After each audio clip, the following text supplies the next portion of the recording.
one more vertical in fintech, which very well connected with PFM, PFP services, it is everything about online trading and wealth management. Why it's so close connected between it? Because it is everything about how to manage your money better, but not for just to increase money on your current account, but how to really understand your future plans, long-term plans.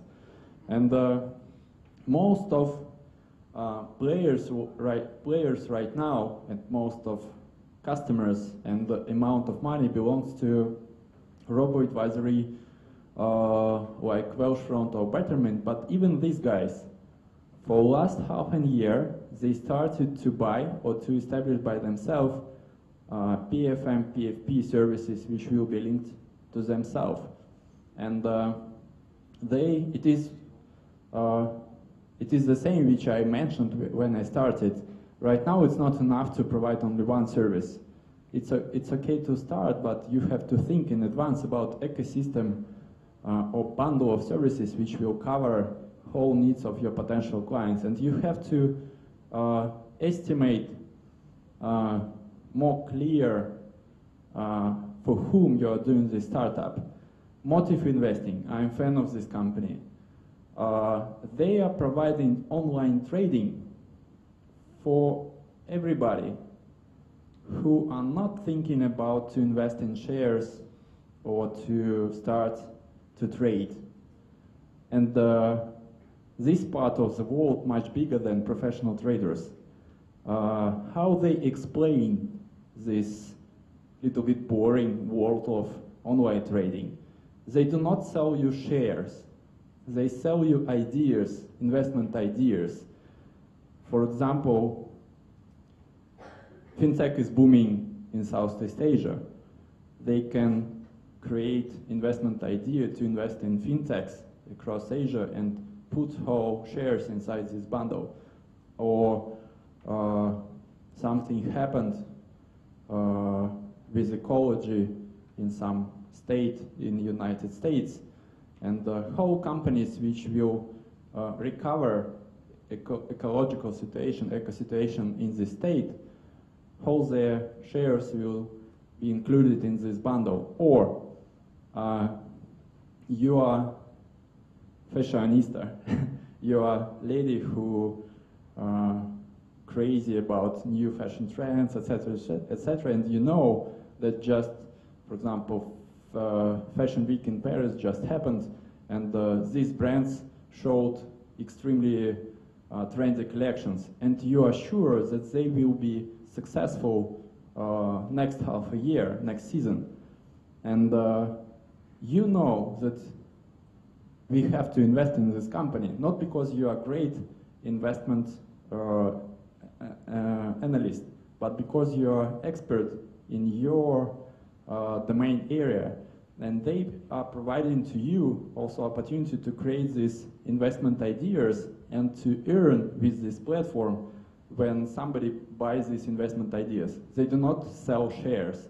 They sell very clear to understanding investment ideas for final customers, and you have to be expert in your life, in everything which you are interested in, not in online trading. Online trading, it is only for online traders. It's very small amount of guys around the world.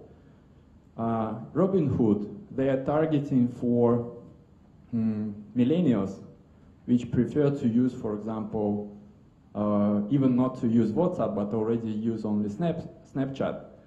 How to buy and sell shares via one finger through your smartphone. And they're providing this opportunity to buy and sell immediately, and they're providing it for free. For free means that they lose money when each time when you are buy and sell shares. Why? They are providing these losses for their company. Because right now they want to increase more and more customers, and they have very clear agenda how many new products they will sell for this customer audience later. As I mentioned before, difference between fintechs and traditional banks belongs to they do not want to earn immediately per product. They want to earn more, but by your life cycle. And they want to attract several millions of customers through one unprofitable product, and after that to upsell, cross-sell them by other products, and their final margin will be much higher than margin of traditional banks, and loyalty will be higher too. eToro or stock tweets, this kind of services, they provide the opportunity to share your investment ideas through network. You can register as professional trader, as expert in this social network for traders, and everybody who will add you as a friend to their friend list can follow your deals together with you, because when you will try to compare results of independent experts and their results with big investment banks, mostly these independent traders will be more successful rather than banks, because also banks consist from some concrete people. They do not have magic inside, and this platform provide you opportunity as for experts to sell your ideas directly for potential customers, and for potential customers to compare different thousands and thousands smart ideas from different independent experts around the world. Loyalty. They are converting your likes to your investments. They asking you if you just liked GoPro fan page on Facebook. Maybe you believe in success of this company because you are using this product, and maybe for you it's enough to decide to invest to them rather than to read 200 pages investment report from Goldman Sachs. And for example, when GoPro went to IPO, they organized pre-IPO trading based on loyalty only for their fans.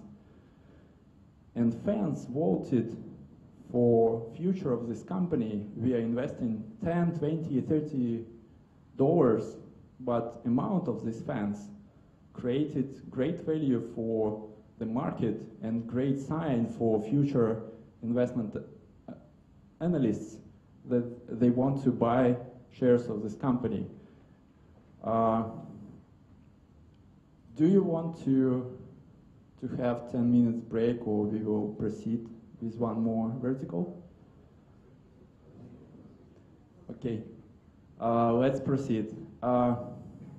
Regarding big data, today we pronounce these two words many times because everything which Fintech doing right now, it belongs to data rather than transactions. The main question for each Fintech company, how to know more about each client, not how to sell something right here, right now, and to earn some bucks. Most of companies, there are different approaches how to ask from you as a customer, what do you want, what do you have, what do you want to do, and how do you want to achieve. Several of companies like Credit Karma, they providing you opportunity to ask about your credit history and how to improve your credit history for future loans. And they are providing for you as a customer value today, because you can download online your credit history for free. After that, they immediately starting to advise you something, how can you improve, how to make better your credit reports for future loans and future negotiations with other financial players. But after that, they can sell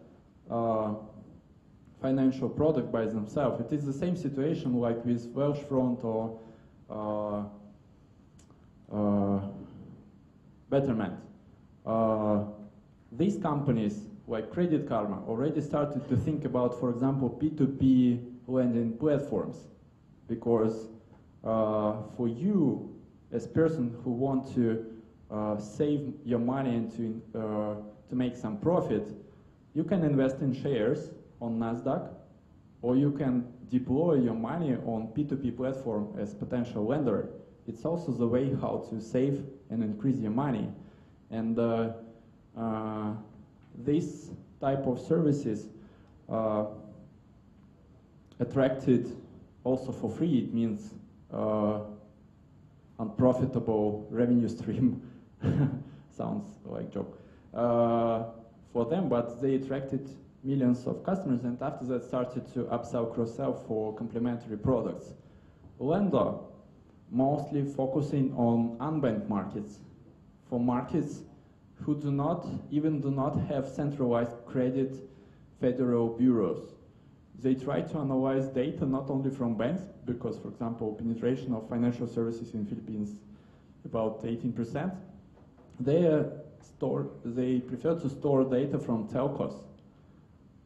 They prefer to store data from Google, from Android, because most of smartphones are based on Android across unbanked markets. And how many apps do you have? How often do you use? How many contacts in your contact list?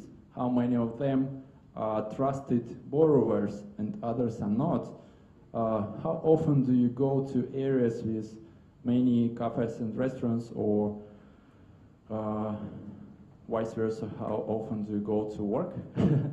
And they analyze extremely high numbers of data sources, and after that make some predictions regarding how to provide you loans without even any credit federal bureaus. Also, how other companies use this analysis from companies like Lendo. For example, you are a factory and you have to hire about, I don't know, 100, 200, 500 new employees each month. How to pre-select them faster than just via human labor.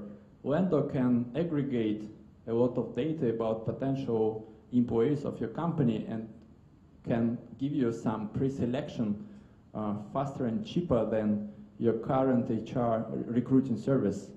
And also, for example, across Southeast Asia, it is very high level of online fraud for online purchases. And Lendo can analyze for potential buyers for these e-commerce players regarding your fraud risk as potential buyer. Ayana, I mentioned this company previously. They aggregated offline agents like pharmacies, like convenience stores, like, I don't know, you just need to have your offline business, but after that they integrate via software these standalone independent players across the country, and after that starting to provide through this network Fintech and other services as offline to online solution. And also they store a lot of data about your behavior and sell this data for companies, for example, like Google, because Google wants to improve their sales of Google AdWords across Southeast Asia. But what do they know about your behavior as potential user of their search engine? What you will try to find through their search engine. And Ayana is quite useful company not only for online remittances or top-ups, but also how to improve algorithm of Google to sell better Google AdWords for merchants which will use it for offline sales, not only for online sales. One more very big vertical which we want to talk for today, but maybe it's better to organize some 10 minutes break, because it will be big chapter in the